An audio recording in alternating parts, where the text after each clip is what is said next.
Alles altyd reg. Onthou julle nog daai advertensie wat op die televisie was? Alles loop reg, altyd reg. Ek is seker jy onthou dit. Nou Romeine 8 vers 28 sê dit, en ek weet nie of hulle nou eintlik daai advertensie daar gekry het nie. Hy sê, en ons weet, dat vir hulle wat God lief het, alles ten goeie meewerk vir hulle wat in sy voorneme geroep is. As jy God se roeping in jou lewe aanvaar het, en jy het dit lief, dan werk alles reg. Altyd reg. Ons weet, partykeer lyk dit of dinge nie reg uitwerk nie. Maar dan moet jy vir jouself sê, ek wonder wat gaan nou weer hier gebeur, want alles werk altyd ten goeie mee vir hulle wat God liefhet, wat na sy voorneme geroep is. En dan begin hierdie vers so, hy sê, en ons weet. Is iets waaroor jy nie moet twyfel nie. Jy moet weet dat jy weet dat alles. Ons weet. Soos Paulus sê, hy weet dit, en hy skryf dit vir die mense in Romeine, vir die ouens in Rome, in die boek Romeine, hy sê, ons weet. Met ander woorde, hy weet dit, almal by hom weet dit, en die mense vir wie hy skryf weet dit, dat vir hulle wat God lief het, solank jy God lief het, solank jy in jou roeping bly en jy het God lief, al lyk het of niks uitwerk nie, jy weet, dat alles ten goeie meewerk. Daai omstandigheid is besig om vir jou te werk. Daai situasie is besig om iets ten goeie mee te laat gebeur, om dit te laat werk. Die bekendste verhaal in die Ou Testament, of in die Bybel, in die Ou Testament, is seker die van Josef. Ek meen, hoe sleg kan 'n mens dalk dink het Josef dit getref? Hy is gehaat deur sy broers. Hulle het hom verkoop as 'n slaaf aan verbygaande Ismaelite wat daar verbygetrek het met hulle kamele. Eers het hulle hom in 'n droë put gegooi en toe Ruben nie kyk nie, die oudste broer, toe trek hulle hom daar uit en hulle verkoop hom aan die Ismaelite as 'n slaaf. Hierdie seun van Jakob, mens kan sê hierdie prins word 'n slaaf en hulle vat sy klere en hulle skeer dit in stukke en doop dit in 'n bak bloed en hulle sê vir sy pa, as die klere gekry is, dit dalk jou seun Josef se klere en Jakob sê, dis sy klere, hy is deur 'n wilde dier verskeer. Hoe sleg kan dit met iemand gebeur? En sy pa dink vir baie jare, hierdie kind is dood, hy weet nie dat hy lewe nie. Die broers wat natuurlik later ouer geword het en tot hulle sinne gekom het, het hierdie geheim in hulle harte bewaar. Eventueel word Josef in die tronk gegooi in Egipte land, word verklaar dat hy 'n vrou wou verkrag het, wat nie die waarheid was nie, en hy beland in die tronk, en daar word hy later die opsigter, leier, gevangene, en eventueel word hy die koning in Egipte land, net onder Farao. Wat 'n pad het hy gestap, en wat goeds kon daaruit gebeur het, maar God het 'n plan daarmee gehad. Alles werk altyd ten goeie mee vir hulle wat God lief het, wat na sy voorneme geroep is. Solank jy jou roeping lief het, en in God se plan vir jou lewe bly, werk alles ten goeie mee. Al lyk dit hoe grie, al lyk dit hoe onmoontlik, God het die vermoë om uit iets wat hoe verkeerd is, iets goeds op te wek. Alles is nie noodwendig God se beste vir jou lewe nie, maar God kan daaruit iets laat goed meewerk, sodat die beste vir jou kan plaasvind. Kom ek lees vir jou in die Bybel, in Genesis hoofstuk 50, van hierdie verhaal, waar Josef nou 'n ouer man is, hulle pa is nou oorlede, en die broers is nou bekommerd, want Josef het hulle na Egipte land toe gebring, Josef het vir hulle gesorg as koning, die hele sak patats het uitgekom, sy broers, Josef het geween aan die hals van sy broers, hulle het vrede gemaak, Josef het hulle vergewe, en nou is papi dood, en die broers is nou bang dat Josef al die dinge gaan onthou, en dit gaan vergelde, en nou sê die Bybel, in Genesis 50 vers 15, toe die broers van Josef sien dat hulle vader dood was, het hulle gesê, hulle praat nou met mekaar hierdie broers, hulle sê nou Josef gaan ons as vyande behandel, sê nou net, hy is vir ons nog kwaad, en hy gaan ons werklik vergelde vir al die kwaad wat ons hom aangedoen het. Toe stuur hulle 'n boodskap na Josef, en hulle sê vir Josef deur 'n boodskap, u vader het voor sy dood bevel gegee met hierdie woorde, so moet julle vir Josef sê, soos hulle maak nou 'n skiem, hulle lieg nou.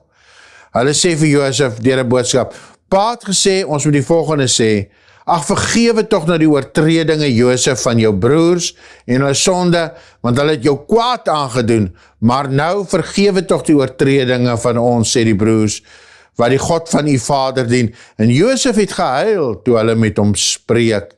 En sy broers het toe self gegaan en voor hom neergeval en gesê, kyk, ons is u slawe. Maar Josef het hulle geantwoord, moenie bevrees wees nie, want is ek in die plek van God? Sê Josef, julle het wel kwaad teen my bedink, maar God het dit in goeie gedink. Sien jy die woorde? Julle het kwaad teen my bedink, maar God het dit in goeie gedink. God het dit laat meewerk. Om te doen soos dit vandag is, om 'n groot volk in die lewe te hou. Wees dan nou nie bevrees nie, ek sal julle en julle kinders onderhou. So het hy hulle dan getroos en na hulle harte gespreek en hulle het nog baie jare daarna gelewe. Die punt is dit.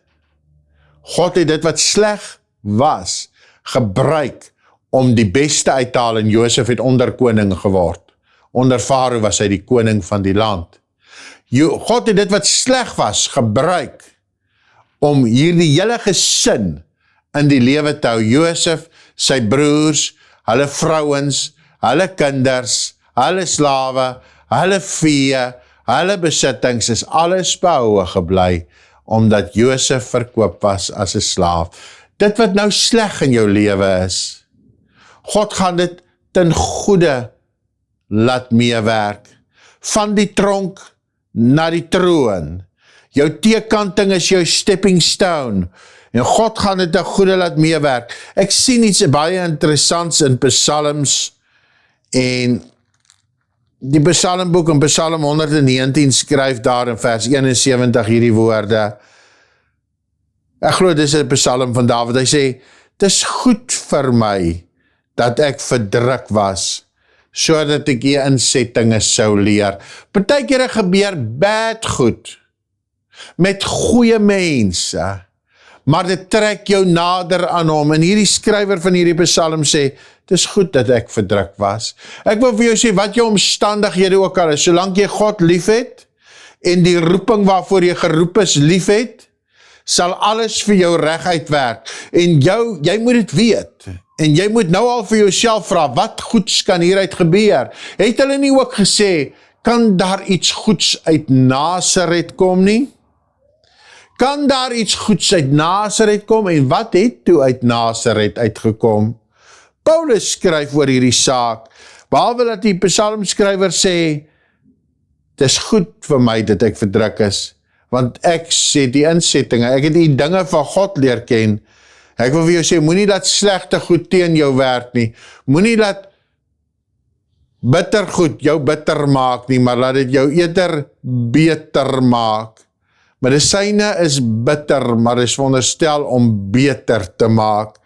Paulus skryf oor situasies, omstandighede, wat mense seker al bitter gemaak het, en negatiewe goede, en hy skryf hoe hy dit hanteer. Hy sê in 2 Korinte, dit as volg, want hy was lief vir die Here gewees. 2 Korinte hoofstuk 12 vanaf vers 9 sê hy, onthou julle dat Paulus, kom ek lees vir jou die vers voor dit, en dat ek my oor die voortreffelikheid van die openbaring nie so verhef nie, met ander Paulus sê dat ek nie hoogmoedig sou word nie, is my 'n doring in die vlees gegee, en 'n engel van Satan om my met die vuist te slaan, dat ek my nie verhef nie. Nou wonder ek of Paulus dalk blind was, ten minste in een van sy oë, want 'n engel van die Satan, met ander woorde 'n gevalle engel, het hom in die gesig geslaan met die vuist, en dit klink vir my asof hy blind was. Hy sê, en dat hy hom nie sou verhef nie, dit gebeur, soos daar was 'n rede hoekom hierdie dinge gebeur, want as Paulus hoogmoedig was, dan kon dit om sy roeping gekos het, en hy kon dalk sy saligheid verloor het, want die duiwel is uit die hemel gewerp as gevolg van hoogmoed en eie waan en arrogansie, en omdat hy hom wou verhef het. En Paulus sê dat hy hom nie sou verhef nie, is daar gegee, dat 'n engel van die Satan hom in die vuis sou slaan, en hieroor het hy 3 maal gebid, dat dit van hom sou wyk. Sou dit blindheid wees, het hy 3 maal daaroor gebid. Maar die Here het vir hom gesê, my genade is vir jou genoeg. Met ander woorde, hierdie ding werk iets goeds vir jou mee. Punt 1, word jy nie hoogmoedig nie. Maar punt 2, gaan ek nou my salwende krag in jou uitgiet. Alles werk altyd ten goeie mee. En die Bybel sê oor hierdie saak, skryf Paulus nou verder in hoofstuk 12 van 2 Korinte, die 9de vers, en hy het vir my gesê, my genade is vir jou genoeg, my krag word in swakheid volbring. En nou sê Paulus, baie liewer sal ek in my swakhede roem, sodat die krag van Christus in my kan woon. Ek wil vir jou sê, alles werk altyd ten goeie mee vir hulle wat God lief het, wat na sy voorneme geroep het. En jy moet dit weet. Jy moet dit weet. Ja, ons weerstaan die duiwel. Ja, ons bid vir wonderwerke. Maar God sê vir Paulus, my genade is vir jou genoeg. My krag word in swakheid volbring. Wanneer ons swak is, dan is ons sterk. En Paulus sê, ek sal roem, ek sal brek met my tekorte, met my gebreke, met my swakhede. Ek sal daarin roem dat ek God nodig het. Hy gaan verder, hy sê, daarom het ek behaag in swakhede. Nou, niemand hou eintlik van pyn nie, en ek self, ja, mense is mos nie lief vir pyn nie. Mense is mos nie vraatsig agter pyn aan nie, ons soek almal gerief, gemak. Daarom het ek behaag in swakhede, in mishandelinge, in node. Hierdie man sê, wanneer ek swak is, hy sê ek het behaag daarin, in vervolginge en benoudhede om Christus wil, want as ek swak is ek sterk. Alles werk in goeie mee. Jou uitdaging gaan jou beter maak en nie bitter nie. Jou situasie tel vir jou en daaruit gaan daar 'n wonderwerk gebeur. Josef was in die tronk, maar hy was toe later op die troon. From the pit to the palace. Ja, hy was sy geliefde seun gewees. Maar hy het alles verloor, omdat God nog beter dinge vir hom in stoor gehad het. Hy wou gehad het, hy moet 'n hele volk in die lewe hou. Moenie krampagtig teen jou omstandighede vaskyk en dink dit is verby nie. Nee, God het 'n plan met jou lewe. The ultimate example. Kan daar dan iets goeds uit Nasaret uitkom? The ultimate example van pyn, van lyding, van verdrukking, van vervolging. Hy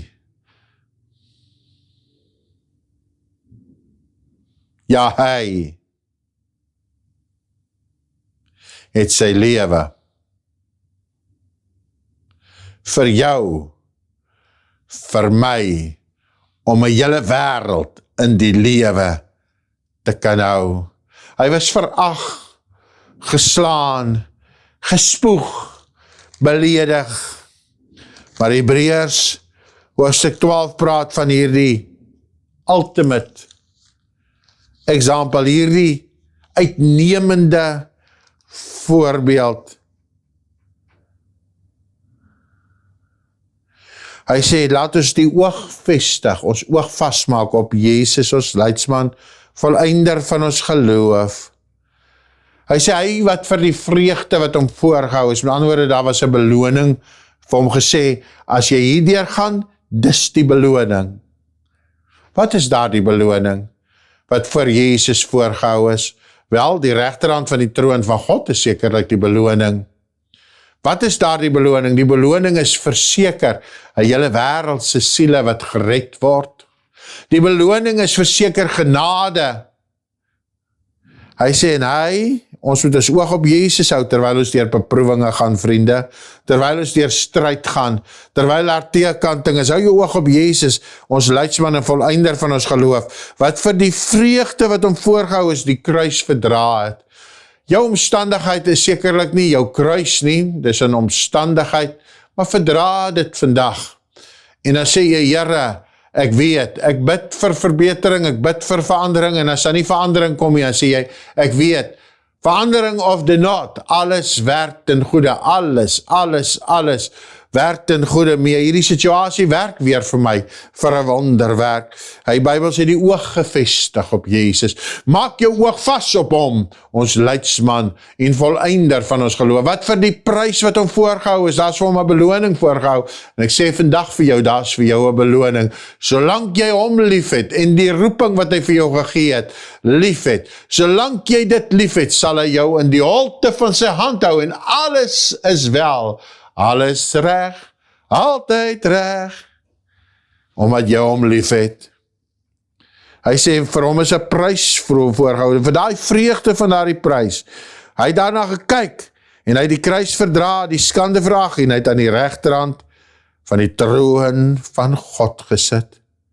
Die Bybel sê, jy moet op hom ag gee, jy moet daarna kyk, jy moet daarop let, dat hy het vir ons gesterwe, en die voordele daarvan is ewig, oneindig, onberekenbaar. Hou jy maar net aan om aan te hou. Daar kom iets goeds uit hierdie saak uit. Ek het vele voorbeelde om jou te vertel, maar ek wil dit nie vir jou vertel nie, want jy kan ook 'n swart blad boekie vol skryf van al die wonderwerke wat in jou lewe gebeur het, want 'n wonderwerk gebeur gewoonlik na 'n storm. 'n genesing gebeur na 'n siekte, voorsiening gebeur na 'n tekort, redding gebeur na verlorendheid. Hou aan met bid, tot lig deurbreek, en dan sal jy sing, nou is ek so seker, my God antwoord gebed. Ja, nou is ek so seker, dat my God antwoord gebed. Here, ek vat in elkeen se hand vandag, wat in 'n krisis en omstandigheid is, en ek wil soos by die Komrad sê, kom nou, jy gaan dit maak. Hierdie situasie sal vir jou ten goeie meewerk. Ek seën elkeen wat na hierdie woord luister, in die naam van die Here. Amen, amen. Kan nie wag om jou te ontmoet by ons gemeente in Mamasburg nie. Kom kuier saam. Ons gebed vir jou is dat jy hom beter sal leer ken. Dat jy vryheid sal ervaar in jou gees en in jou gemoed, omdat jy vry is van die laste van die verlede. Verder is my gebed dat jy jou roeping sal ontdek en dit sal uitleef in Jesus naam. Ek seën jou in die naam van die Here. Tot volgende keer. Bye.